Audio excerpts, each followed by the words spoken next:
Pode falar, padre. Antes de começar, seu Cagil, eu tenho um livrinho para entregar para o senhor meditar lá sobre, também da pastoral familiar, viu? Pode falar, pai. Obrigada, padre. Pode começar, padre. Vamos lá, é a menina? Quem é a menina que vai? Elaine, vamos lá, coragem. Você começa fazendo oração? Começa, então. Boa noite a todos, sejam todos bem-vindos ao nosso terceiro ou quarto estudo bíblico, né? Quarto, o padre falou quarto. Sejam todos bem-vindos, né? Que a gente tenha uma boa noite de estudo. E a gente, antes da oração, a gente queria só dar algumas orientações, né? Enquanto o padre estiver falando, a gente pede a gentileza de vocês fecharem o microfone, né? Depois ele vai abrir para perguntas, tal, daí a gente pode estar colocando ou no chat ou até abrindo o microfone para fazer as perguntas, tá bom? E nós estamos reunidos, então, em nome do Pai, do Filho, do Espírito Santo. Amém. Vamos entregar ao Senhor esta noite, pedir ao Espírito Santo que ele venha abrir o nosso entendimento, né? Para que essa palavra venha criar raiz no nosso coração, na nossa vida.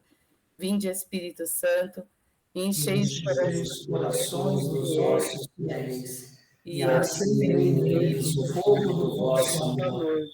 Enviai o vosso Espírito, e tudo será criado, e renovareis a face da terra. Oremos. Ó Deus, instruíste os corações dos vossos fiéis com a luz do Espírito Santo. Fazei que apreciemos retamente todas as coisas, segundo o mesmo Espírito, e gozemos sempre da sua consolação. Por Cristo, Senhor nosso. Amém. Que Nossa Senhora interceda por este momento também. Ave Maria, cheia de graça, o Senhor é convosco. Bendita sois vós entre as mulheres, e bendito é o fruto do vosso ventre, Jesus. Santa Maria, Mãe de Deus, rogai por nós, pecadores, agora e na hora de nossa morte. Amém. Só lembrando, né? Vocês lembram do desafio do último encontro? Não. Da lição de casa? Não lembra? Já era para a gente ler a história de José, né? Mas o padre vai dar uma retomada. Ele iniciou, né, no último encontro e vai dar uma continuidade agora.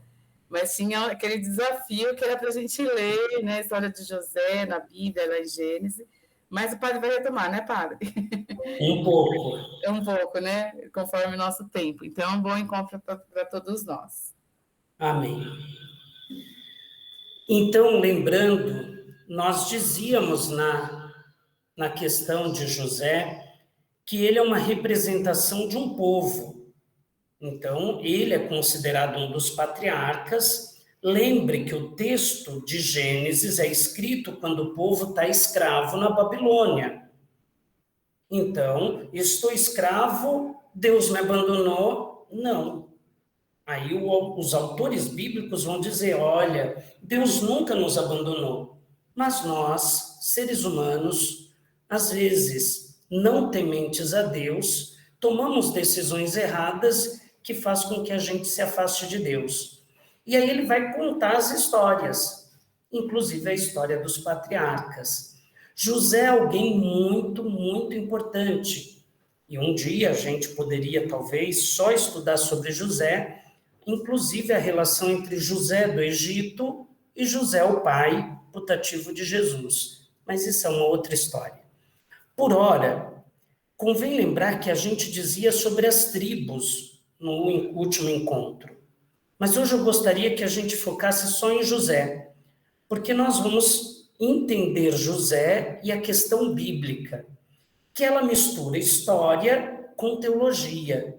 E teologia não significa coisa que não existe, mas significa uma forma de enxergar e ler a história através de oração, através do Espírito, que seria rezar a história. Então, nós vamos tentar, nesse estudo de hoje, para além do conhecimento e do estudo, também ver como podemos rezar o texto bíblico e entender o que o autor que escreveu, o autor sagrado do texto bíblico, gostaria de ensinar. E o que ele quis ensinar? Para quem ele quis ensinar? Para o povo que estava exilado na Babilônia, mas também para cada um e para todos nós. E serve para todos nós em todos os tempos, em todo momento histórico que estejamos passando. Então, num primeiro momento, vocês que já leram, eu tenho certeza, de Gênesis 37 até Gênesis 40 e tanto, não é? Mas nós vamos lá pegar Gênesis 37, todo mundo lá com a Bíblia, versículo 5, não, antes do 41. Nós vamos primeiro ver o sonho de José. Uma das coisas que vai fazer com que os irmãos o vendam. Que os irmãos, então, vendam ele como escravo. Mas lembre que pensaram, inclusive, em matá-lo, eliminá-lo. Já pegaram a Bíblia lá? Gênesis 37, versículo 5. Um dia, José teve um sonho e o contou a seus irmãos, que ficaram com mais raiva dele. Convém lembrar que eles já estavam com raiva porque o pai tinha lhe dado uma túnica, uma roupa bonita, e eles ficaram com inveja, lembrando a história de Caim e Abel.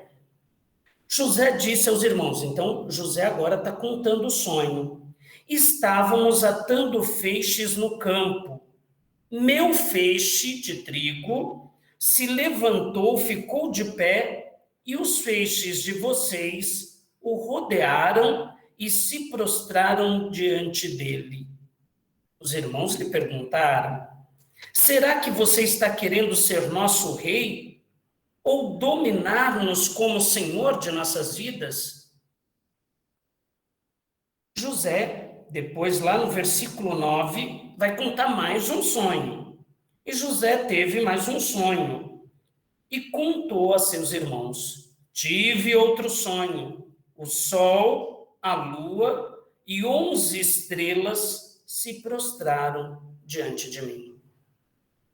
Agora aqui, convém lembrar, primeiro ele teve um sonho de que ele estava colhendo e o feixe que ele colheu ficou em pé e um dos irmãos se prostram diante dele. Os irmãos dependentes dele.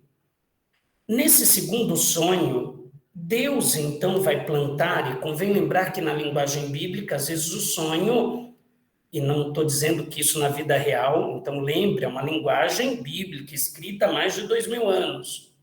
Mas era a forma de dizer que Deus tinha um plano para ele. E ele iria realizar o plano de Deus. Por isso, agora, ele parece Senhor das estrelas.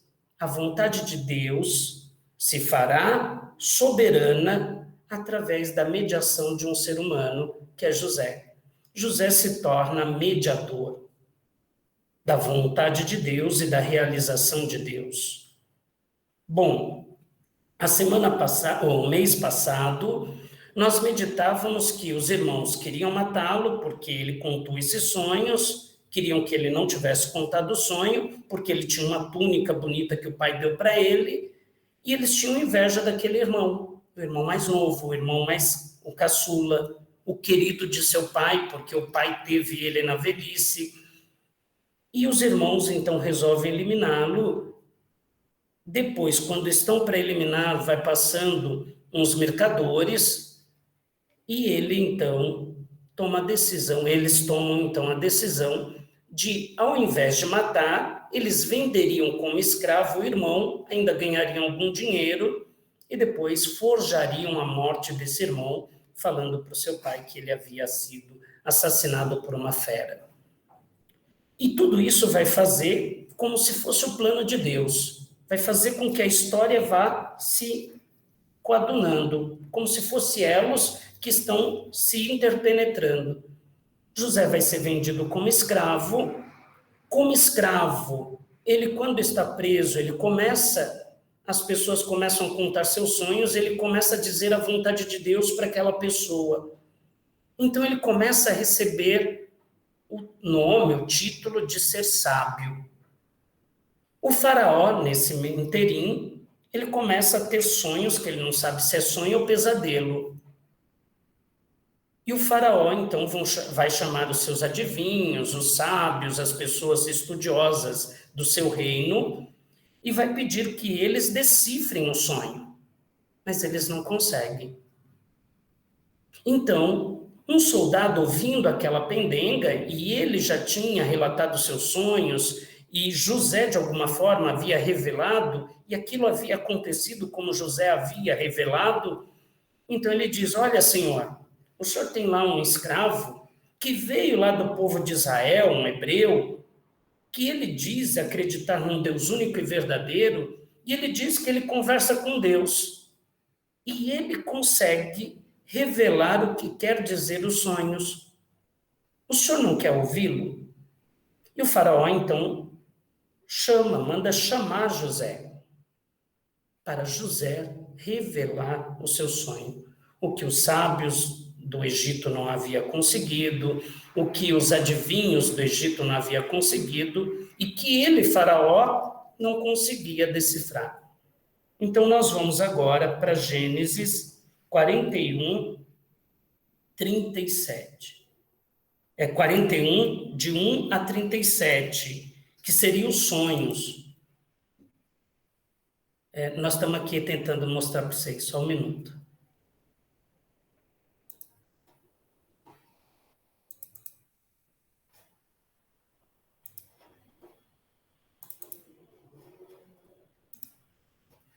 Passando.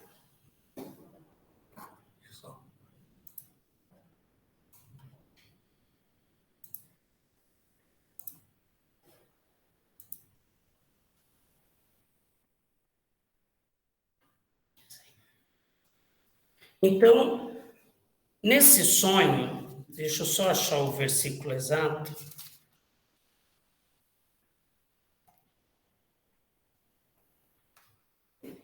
É exatamente a partir do versículo 1, 41, então Gênesis 41, e quem quiser pode acompanhar lá na Bíblia. Então, eu vou aqui falar de forma resumida.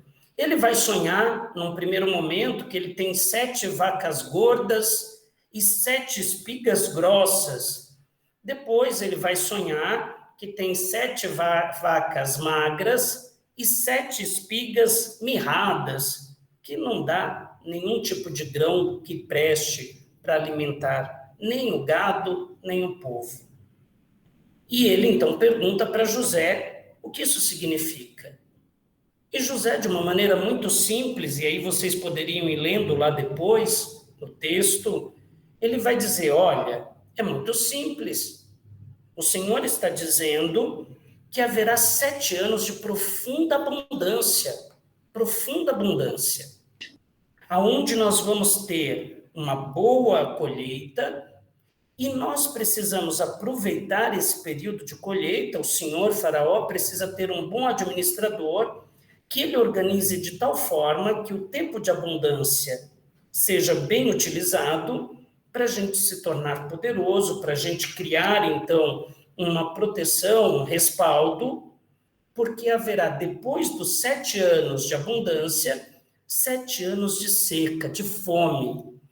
E se a gente guardar bastante alimento, quando ninguém tiver o que comer, todos os povos virão e precisarão da gente. E nós poderemos vender caro e nós vamos enriquecer, nos tornar poderoso, poderemos então negociar e nos tornarmos um povo muito forte. Então o senhor arranja alguém aí para organizar, para administrar isso nos 7 anos que terá de vacas gordas.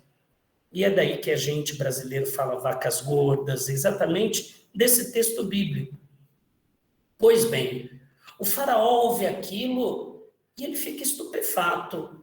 Então, olha só, um estrangeiro que havia recebido, olha, eu vou te contar um sonho. Se você interpretar ele a contento, você será recompensado. Mas se você não interpretar meu sonho a contento, eu te mato. Ele era escravo, segunda vez que a vida dele é ameaçada. Ameaçada pelos irmãos e agora ameaçado pelo estrangeiro. Então, o texto bíblico faz questão de dizer isso. Às vezes, nós sofremos incompreensão e as ameaças vêm dos nossos irmãos, de pessoas que nos são caras, pessoas que amamos e que temos uma grande estima. Mas, às vezes, as ameaças vêm pelas pessoas de fora, pelas forças do mal, do mundo. Mas, uma vez que Deus caminha conosco, nós haveremos de vencer. Em Deus nós somos vencedores. Deus nos livra dos males. Então, lembre lá, o texto está sendo contado para um povo que está exilado, escravizado na Babilônia. E ele vai contar essa história. Olha, nós já tivemos alguém do nosso povo, um dos nossos patriarcas, todos eles conheciam a história de José. Então, nós tivemos um patriarca que foi ameaçado por seus irmãos, foi ameaçado pelo estrangeiro, pelo poderoso do momento, que era o faraó, e Deus estava com ele, e ele saiu vencedor.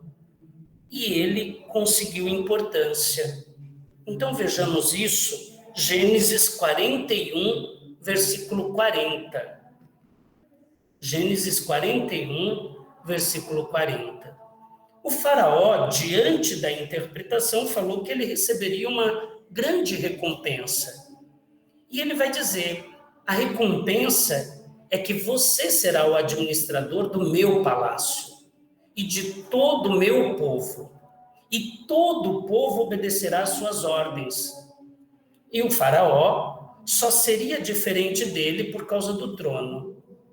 Mas, abaixo do faraó, quem mandava em tudo era um estrangeiro, um filho de Deus, que era José.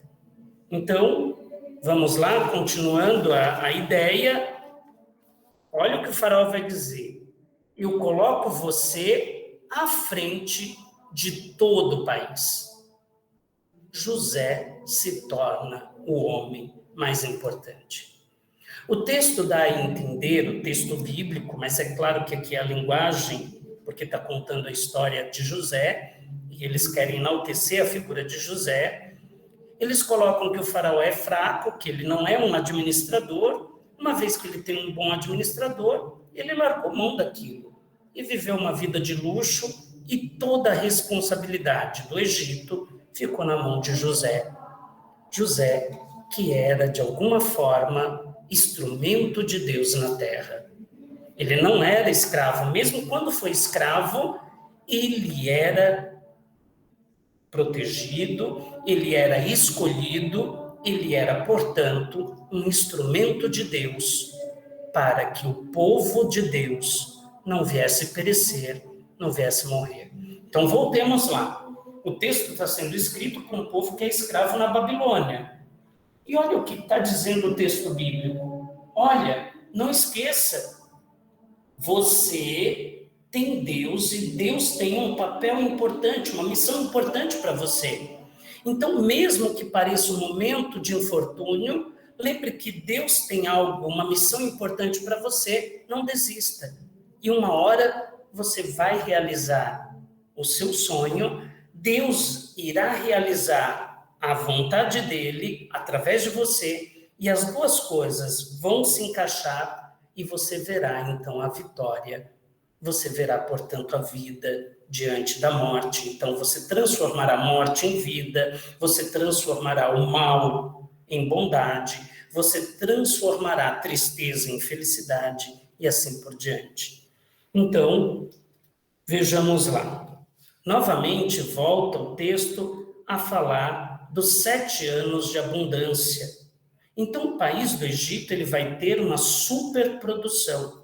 E o que é que José vai recomendar? Vamos fazer lá um grande silo, vamos pegar, vamos de alguma forma colocar num lugar onde não tem umidade, para que o grão não se perca. Então, nós vamos garantir, pela quantidade de pessoas que temos no nosso país, quanto eles precisam. O excedente a gente vende a preços bem altos para os estrangeiros, que ficarão, então, sobre o nosso jugo, sobre o nosso domínio. Depois disso vem o tempo de fome, Gênesis 41, 54. Aqui eu peço que vocês deem uma olhada um pouco nas figuras que existem. Então, nós podemos interpretar, na época bíblica, no tempo de fome, o povo que não vê nada o que comer, e nós vamos vendo aqui figuras hoje, pessoas com as panelas vazias. Poderíamos citar uma releitura, o povo do Afeganistão, e aqui, para a gente não citar nada diferente, basta lembrarmos do povo no Afeganistão. Estão passando fome, nos hospitais não tem sequer soro por causa de tudo que estão passando. E dependem completamente dos povos estrangeiros. Então, nós precisamos entender que sempre houve um momento que a gente precisava se preparar para as dificuldades da vida. Então, eu vou dar um exemplo. A gente poderia dizer, eu não sei se sou eu, por causa da minha idade, eu já estou na fase que eu tenho que começar a pensar na velhice, quando eu tiver só o caco, quando eu estiver lá no asilo, com Alzheimer, como é que eu vou me virar? Então, eu já tenho que pensar isso agora, eu não posso esperar chegar lá o caco e o Alzheimer tomar conta. Eu tenho que começar a me organizar agora para que eu consiga não achar que minha vida foi um fracasso, que a minha vida foi um fracasso. Vamos dar uma olhada agora no texto Gênesis 42, de 1 a 2.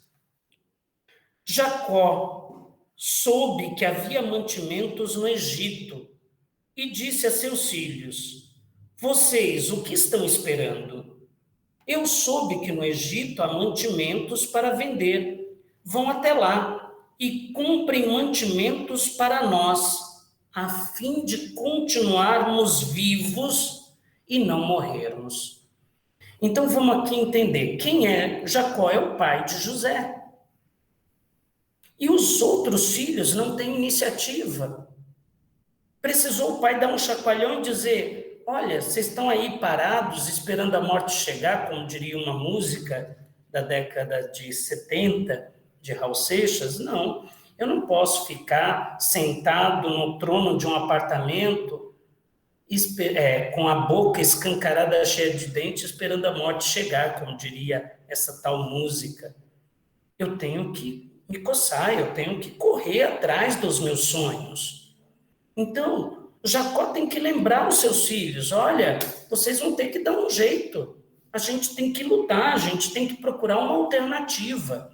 Aquilo que havia dito José para o faraó: olha, nós tivemos abundância, nós vamos guardar alimento, nós vamos saber o quanto nós precisamos para alimentar o povo do Egito, o excedente a gente vai vender para os famélicos a um preço alto, e eles vão depender de nossa bondade, eles vão depender também da nossa organização, e nós vamos enriquecer, nós vamos, portanto, aproveitar o tempo ruim deles.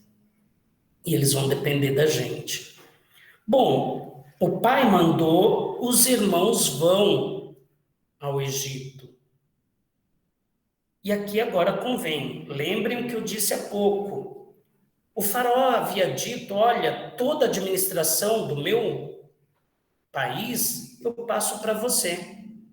Eu só sou maior do que você por causa do trono. Mas você vai decidir os rumos, a economia do nosso país e o futuro do nosso povo. Então, o texto de Gênesis 42, 6, 7, então vamos ler lá na Bíblia, cada um pode pegar a sua Bíblia.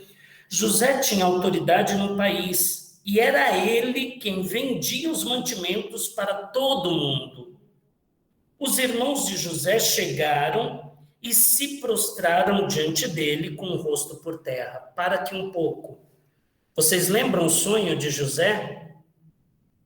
Lembram? 37, 9. Gênesis 37:5, o meu feixe estará levantado e o feixe de trigo de vocês estará caído e vocês estarão prostrados. Exatamente a mesma cena.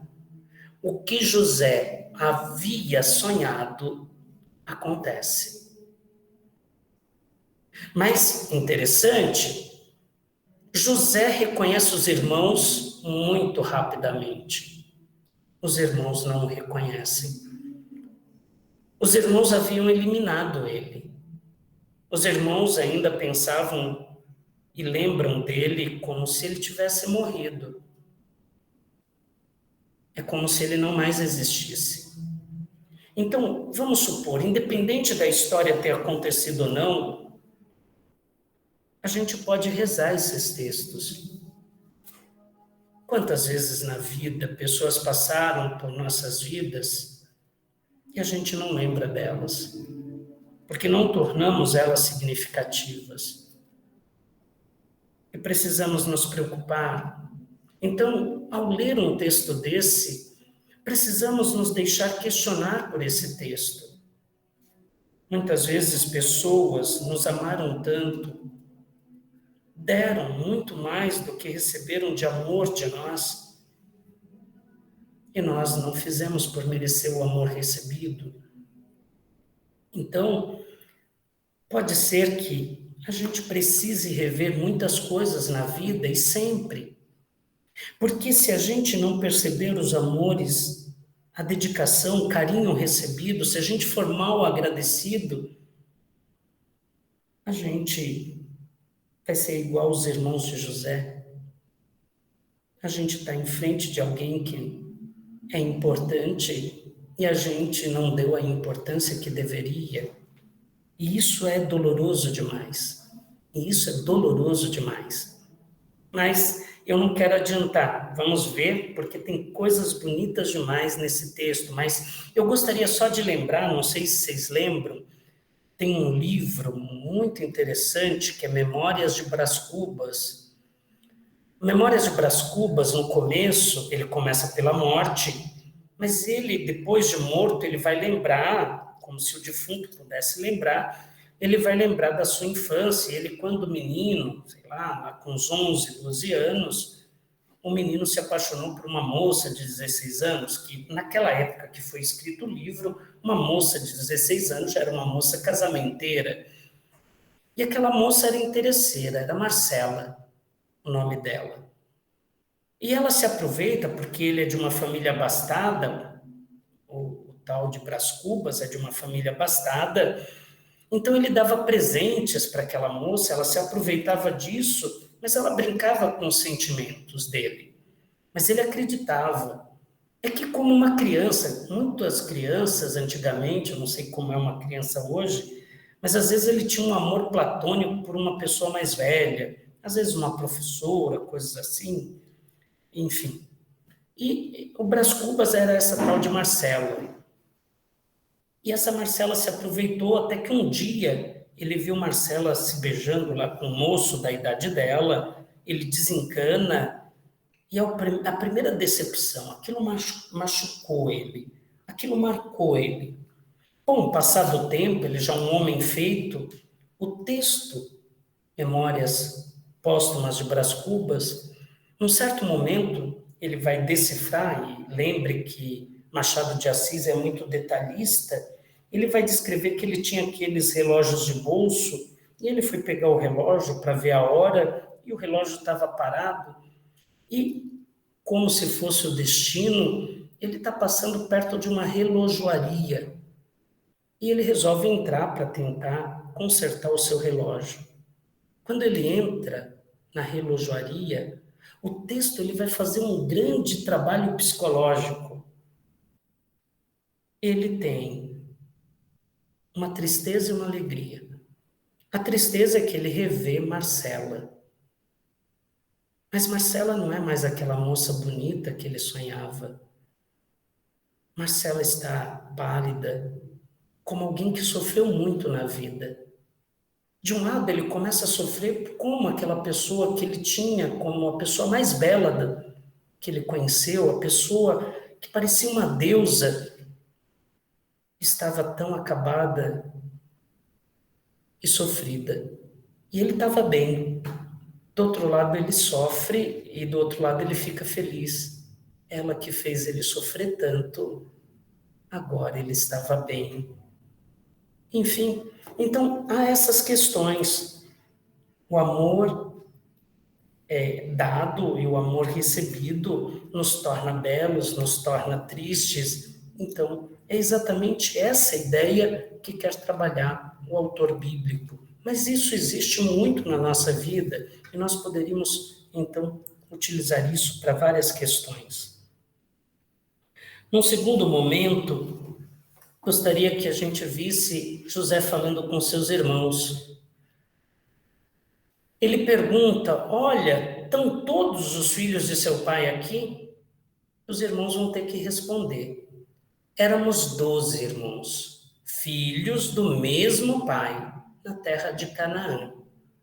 O mais novo está agora com o nosso pai. Jacó havia tido um novo filho, que é Benjamim, mas a gente já trabalhou com umas tribos. E aí eles vão dizer, o outro desapareceu. Em alguma Bíblia aí, vocês podem ter o outro morreu. Porque o que aconteceu? Eles queriam matar, eles vendem o irmão como escravo, é como se o irmão não mais existisse. Então, desapareceu, ele não existe mais, seria talvez a tradução mais interessante para o que está escrito na Bíblia. Mas, na tradução em português, vocês vão ver, desapareceu. Tem outros que, ao traduzirem o texto bíblico, vão pôr morreu.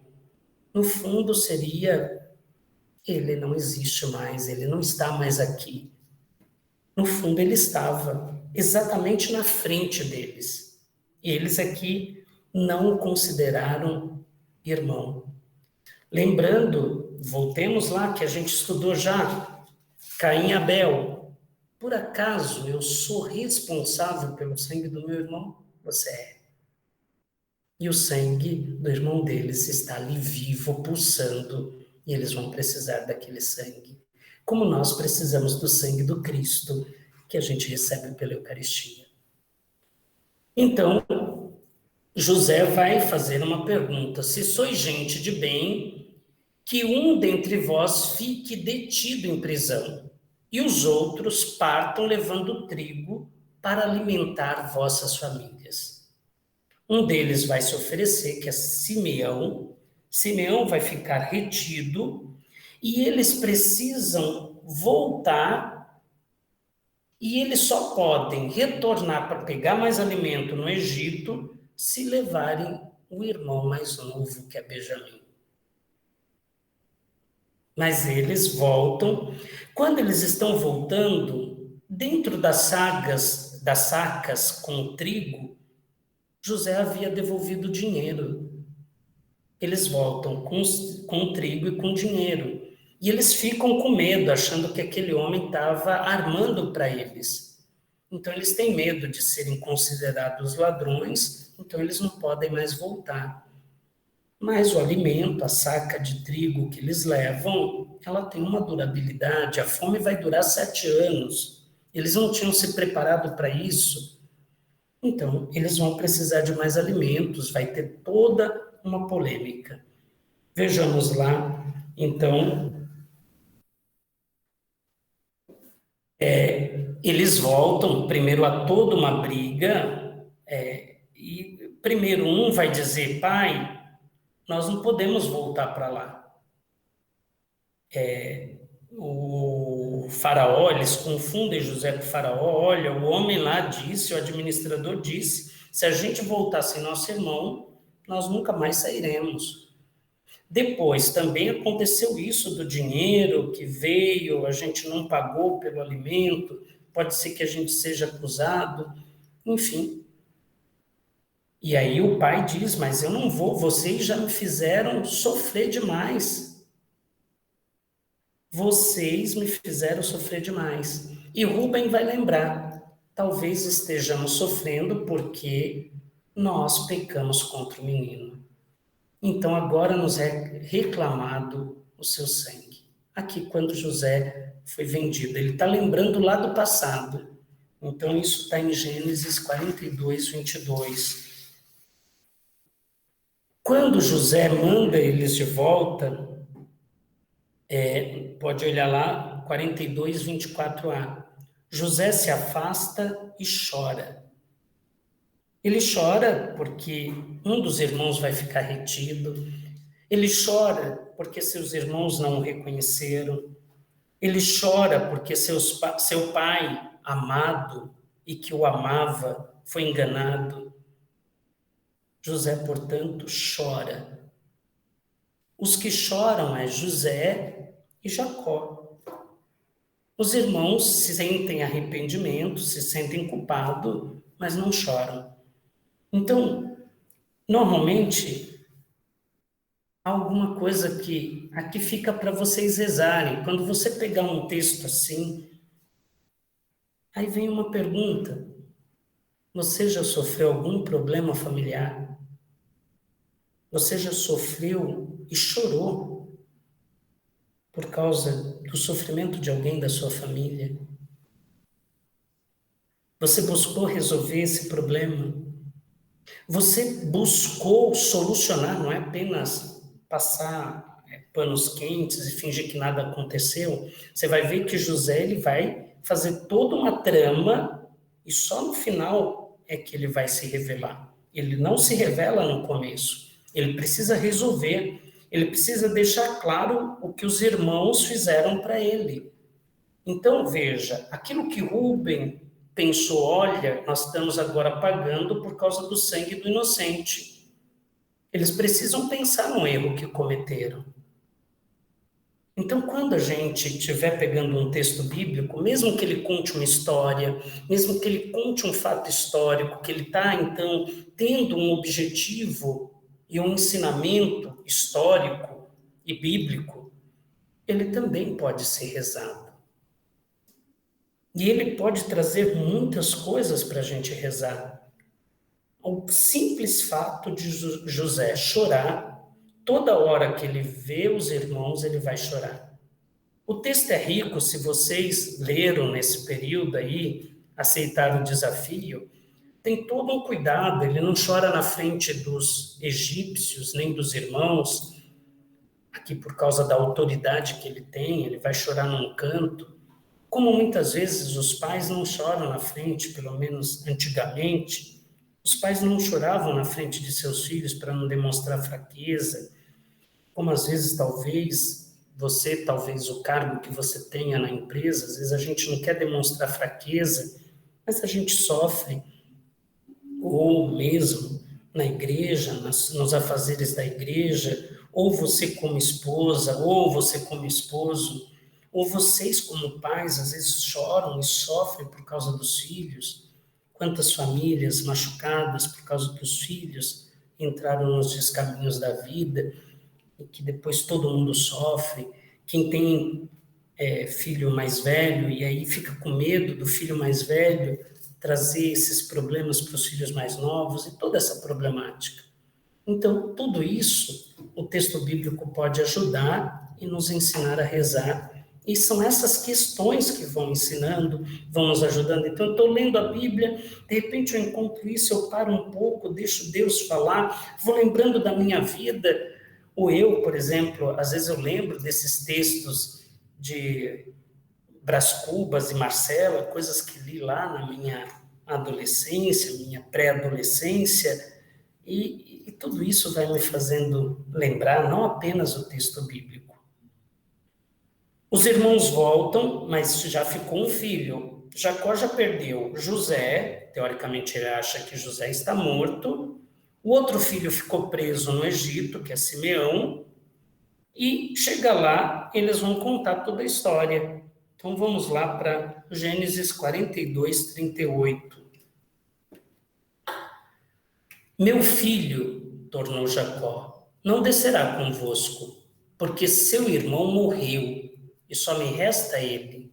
Se lhe acontecesse alguma desgraça, de tanta dor, farão este velho de cabelos brancos descer ao túmulo.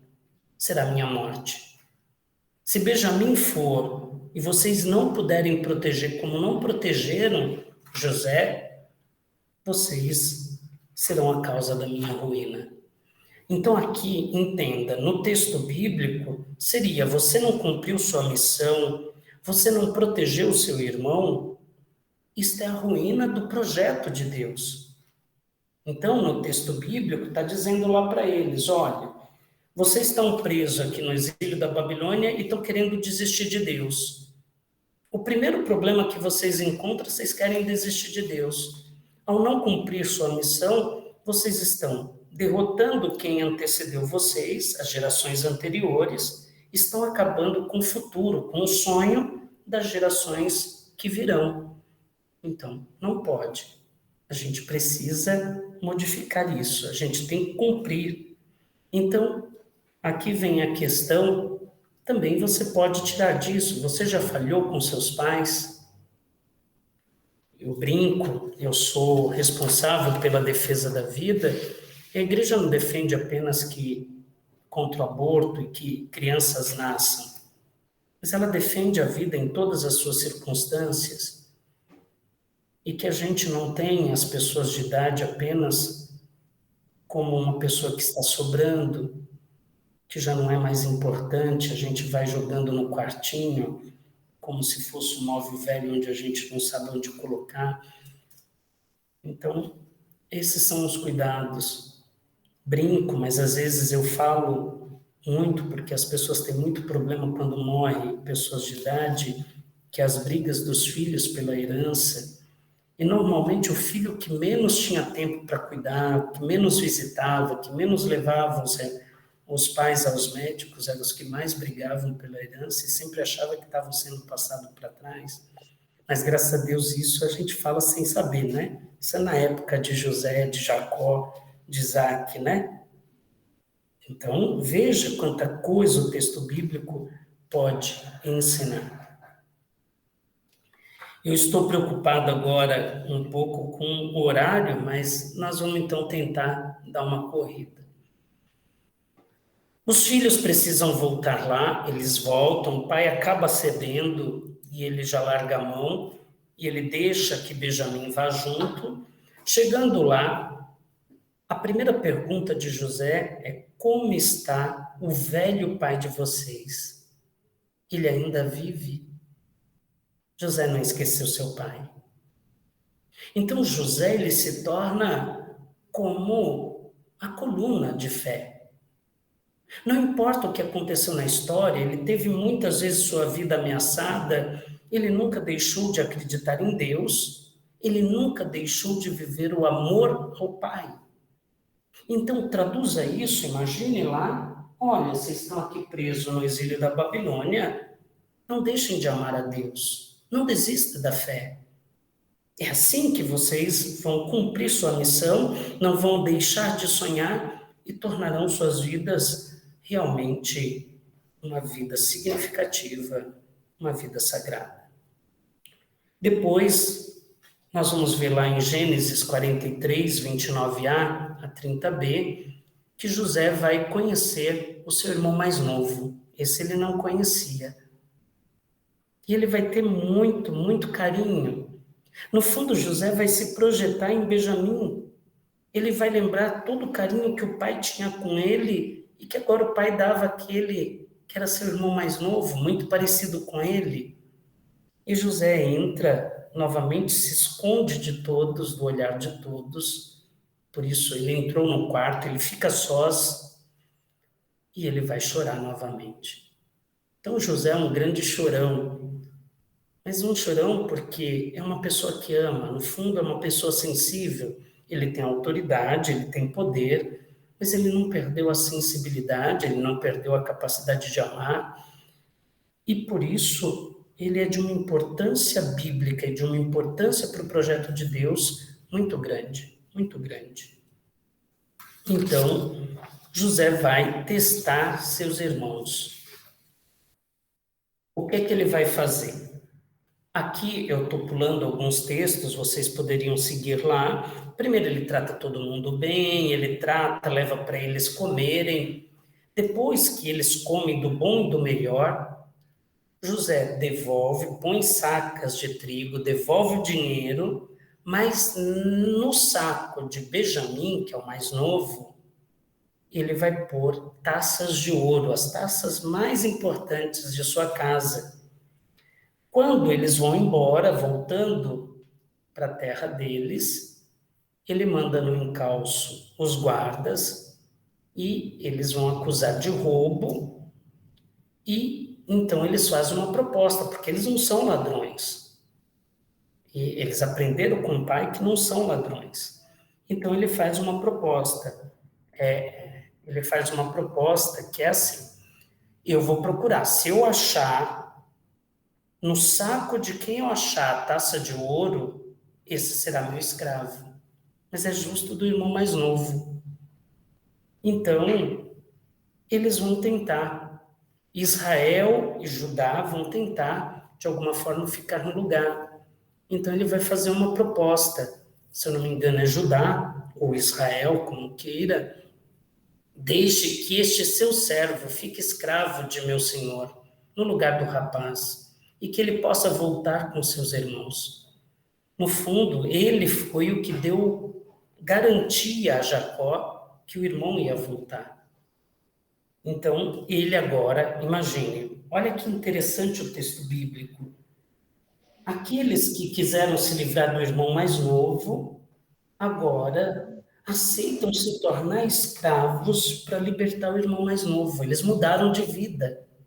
Não sei se eu consigo traduzir para vocês que estão ouvindo essa mudança. Olha como o texto bíblico ele vai envolvendo, e as pessoas eram de um jeito e elas vão sendo transformadas pelo erro que haviam feito. Eles haviam cometido um erro. Eles haviam, por inveja, por ciúme, se livrado de um irmão mais novo do qual eles tiveram ciúme. Agora, eles são capazes de oferecer a sua vida em troca da liberdade de seu irmão mais novo. Então, também aqui é outro ensinamento. As pessoas podem mudar. As pessoas que cometem erros, por piores que sejam esses erros, elas podem mudar. Então, quando José ouve que seus irmãos haviam mudado, então ele não suporta. Então veja lá em Gênesis 45, 1a 2. E não havia mais ninguém. Por quê? Quando seu irmão resolve falar, olha, Senhor, me faça de escravo, mas deixe o meu irmão livre, ele que havia se identificado com Benjamim, então ele não aguenta mais, ele precisa se revelar, ele precisa dizer, olha, agora eu sei que vocês mudaram, agora eu sei que o projeto de Deus está se realizando. Então, algo que aconteceu há muito tempo atrás, agora Deus mostrou uma mudança. Agora o futuro foi mudado por Deus. Então, Deus é capaz de mudar a história. Deus é capaz de tornar o que parece impossível, possível. Os irmãos que eram ruins e que pensaram em matá-lo, que trocaram ele por dinheiro, agora são capazes de se tornarem escravos, de morrerem para protegerem seu irmão. Então, José, ele vai chorar pela terceira vez. Quando ele manda todos os egípcios saírem, quando só tem seus irmãos, então só para os irmãos é que ele vai chorar, na frente dos irmãos. Ele chora alto, ele soluça, é aquele choro gritando. Então, aqui vem outra coisa. Eu não sei, você já teve a coragem de chorar na frente das pessoas que você ama? E quando você estava sofrendo, você recebeu o ombro amigo das pessoas que você ama e que deveriam te amar? E isso a gente precisa refletir em família. Antigamente, as pessoas almoçavam em família, não ficavam lá no celular, a gente almoçava, a gente discutia, a gente brincava, a gente contava piada. A gente tem tempo para olhar nos olhos das pessoas que amamos, de contar causos, de contar histórias de vida. Então, a gente precisa readquirir isso. Veja, teoricamente é isso que ele estava fazendo. Ele foi lavar roupa suja e agora eles estão se perdoando, eles estão se reconhecendo. Então, a gente precisa criar ambientes para a gente se conhecer, se reconhecer, se amar, me entregar a outra pessoa que eu amo e a outra pessoa que me ama também poder entrar em minha vida. Então, aqui fica, olha quanto ensinamento, isso é rezar mais do que a história. Ah, lá, terra prometida, mas dá para a gente pegar para muita coisa na vida. Então, ele vai dizer, e depois de chorar, os irmãos ficam estupefatos, aquele homem poderoso chora, e aí ele diz, eu sou José. E novamente ele pergunta, meu pai ainda vive? Esta é a grande questão. No fundo, quando o texto bíblico está sendo dito está sendo dito desta forma, também o autor bíblico, a escrever depois disso, ele está perguntando, você ainda é capaz de acreditar em Deus apesar do problema? Apesar de você estar exilado na Babilônia, você ainda acredita em Deus? O Pai ainda é importante? Então, vamos lá. Eu gostaria agora, não fiquem tristes, nem se aflijam, porque me venderam para este país. Pois foi para Deus lhes preservar a vida. Então vamos tentar entender essa frase. Olha, lembra aquele sonho de José? Os dois sonhos de José também são dois sonhos do faraó. Um sonho bom e um sonho ruim. Então, os dois sonhos de José e os dois sonhos do faraó, eles se coadunam. Mas, no fundo, isto é um projeto muito maior, que foge ao conhecimento humano.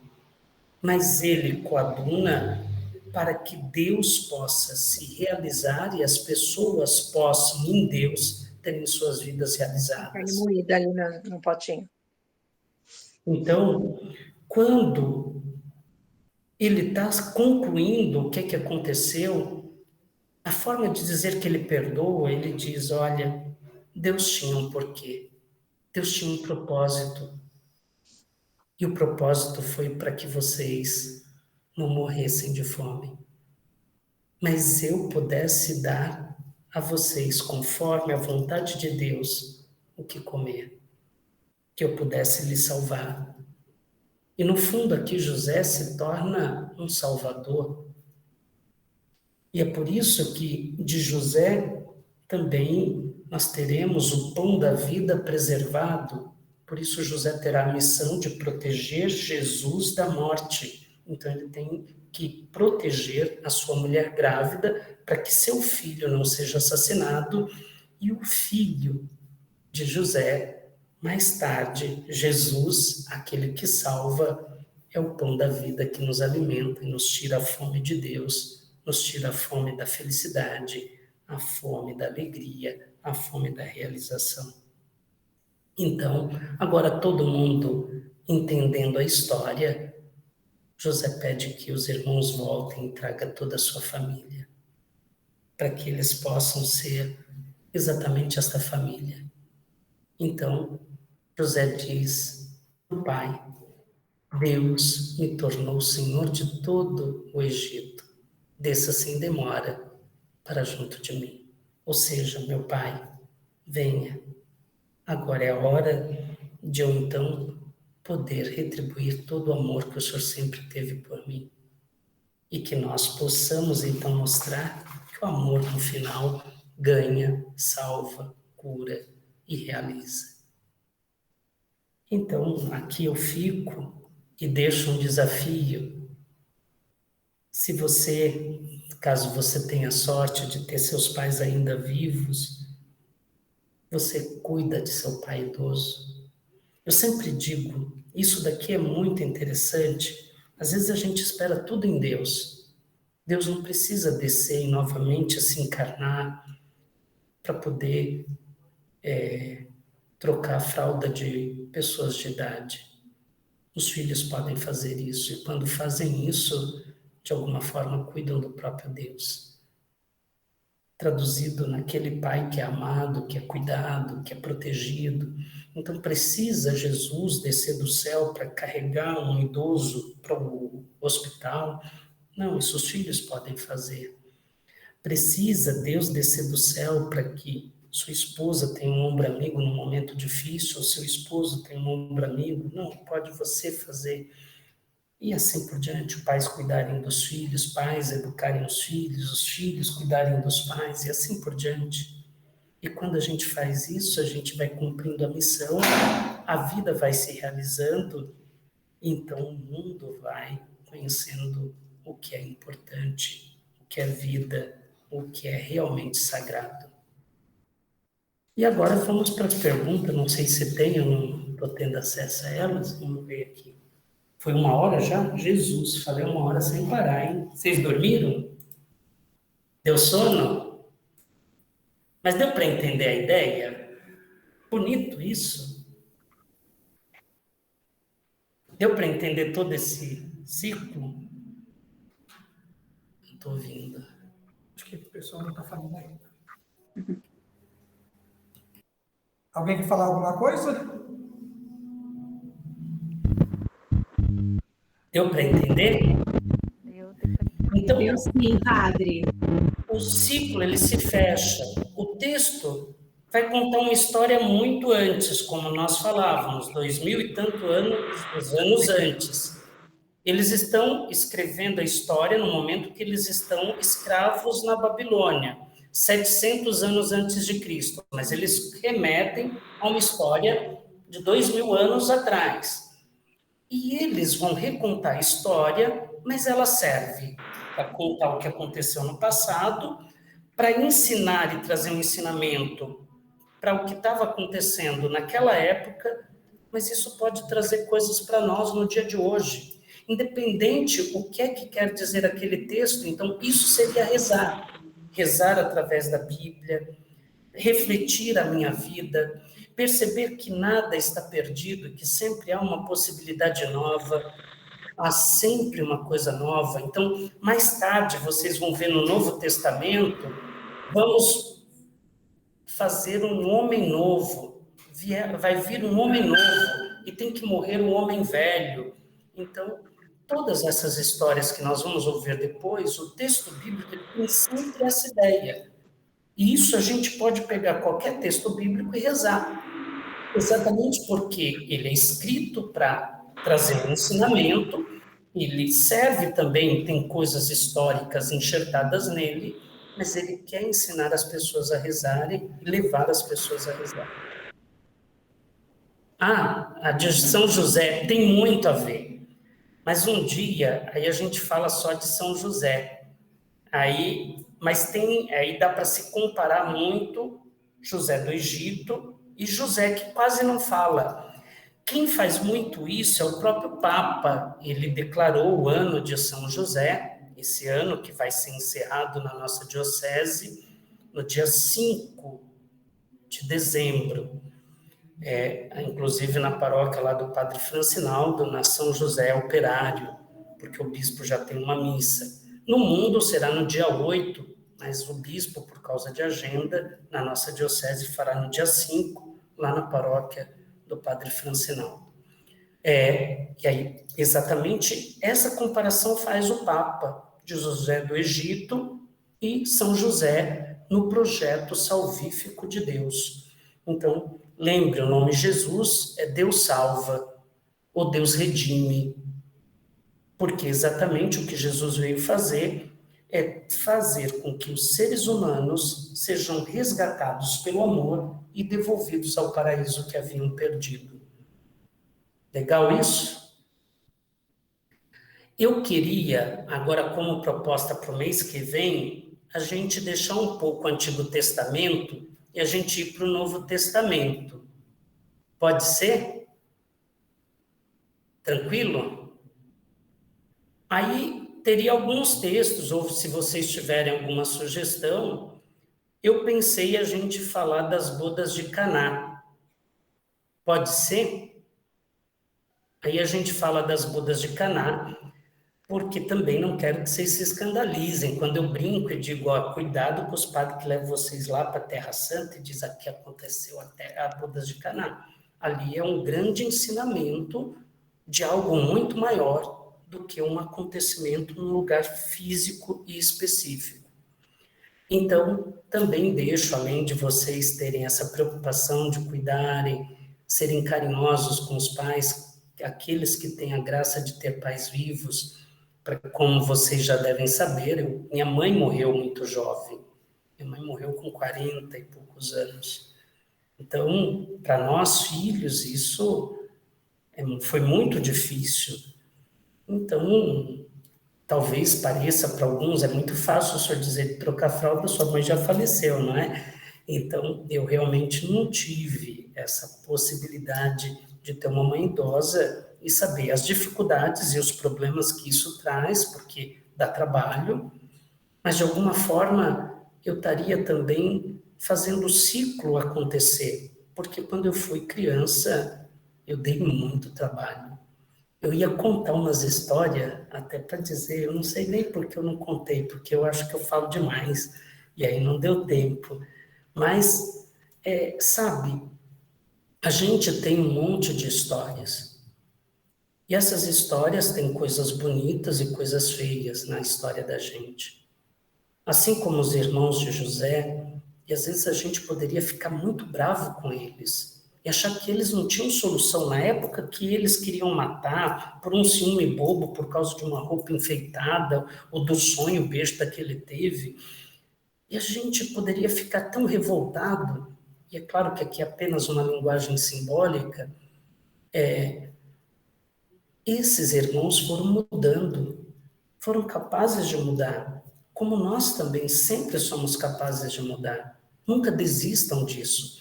Quando no encontro anterior eu dizia nunca deixem de sonhar, então nunca também esqueçam que somos capazes de mudar. E é isso que a gente diz para as pessoas quando nos pegam em algum erro que a gente comete.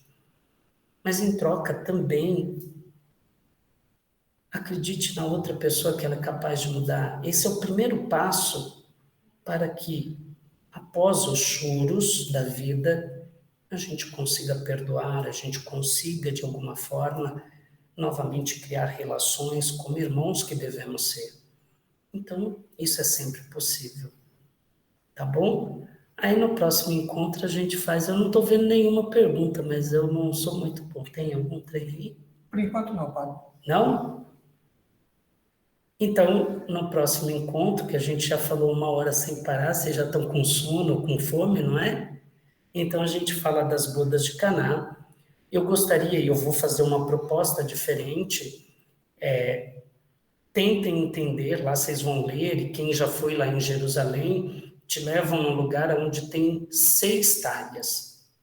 Mas lembre, há uma 7ª, e ela é a mais importante, e é esse o objetivo que a gente precisa buscar.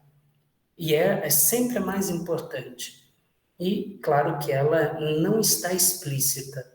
O que é importante, ele não vem de forma direta e explícita. É algo que precisa ser buscado, ser procurado, ser conquistado. E para enxergar o que é importante, não é fácil, não é assim num primeiro momento. Então, vou brincar. Vamos supor aí, vocês, eu quando olhei para o infeliz que eu casei, primeiro você pode olhar a casca, mas depois de um tempo de casado, o que amalgama, o que deixa aquilo unido, não foi a casca. Você foi conhecendo outras coisas que é interno daquela pessoa.